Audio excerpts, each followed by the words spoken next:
Bonsoir à tous et bienvenue dans ce point de l'actualité. L'école de gendarmerie d'Abidjan a abrité ce vendredi 30 juillet une cérémonie de baptême de prestation de serment de 3 promotions.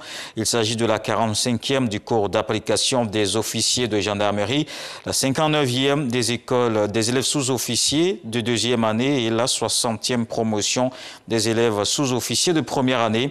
La cérémonie s'est tenue en présence de plusieurs membres du gouvernement et du Premier ministre Patrick Kachi qui représentait le chef de l'État. Il appelle ses défenseurs de la loi et la patrie à continuer de servir le pays avec abnégation et professionnalisme. Je vous propose d'écouter le chef du gouvernement.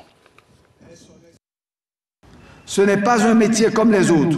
Oui, c'est un sacerdoce qui donnera sens et noblesse à votre vie, beauté et honneur à votre engagement. La fonction de gendarme en général et d'officier de gendarmerie en particulier est donc une mission comme nulle autre. Pour y réussir, il faut se surpasser, développer à la fois des qualités de meneur d'hommes sur le terrain et de citoyens servants, soucieux de l'intérêt des populations dans le strict respect des règles et des lois en vigueur. Chers filleuls de la Côte d'Ivoire, du Gabon et de la Guinée, vous venez d'être baptisés du nom intégrité. Vous devez vous approprier cette vertu primordiale par la qualité extrême de votre comportement partout où vous servirez, aussi bien dans l'exercice de vos fonctions que dans votre vie quotidienne. Le projet Suède, créé en 2015, il vise à réduire les inégalités de genre dans la région du Sahel. Après les acquis de la première phase, financée par la Banque mondiale, la Côte d'Ivoire bénéficie de l'accompagnement de l'institution financière pour la seconde partie. La campagne 2021 vient d'être lancée ce vendredi 30 juillet. C'était en présence de la ministre de la Solidarité et de la lutte contre la pauvreté, Ms. Belbon Dogo. Les experts lui ont remis les textes juridiques qui sous-tendent de ce projet communautaire.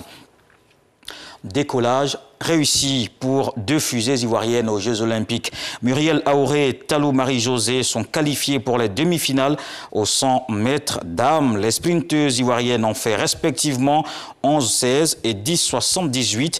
Avec ce chrono, Talou égale le record d'Afrique du 100 mètres lors de sa première course. Dans le reste de l'actualité en France, le Conseil d'État rejette le recours des avocats de François Compaoré. La plus haute juridiction administrative française ne s'oppose donc pas à une extradition vers le Burkina Faso. Le frère cadet de l'ancien président Blaise Compaoré est soupçonné par la justice burkinabé d'avoir joué un rôle dans le meurtre du journaliste Norbert Zongo en 1998.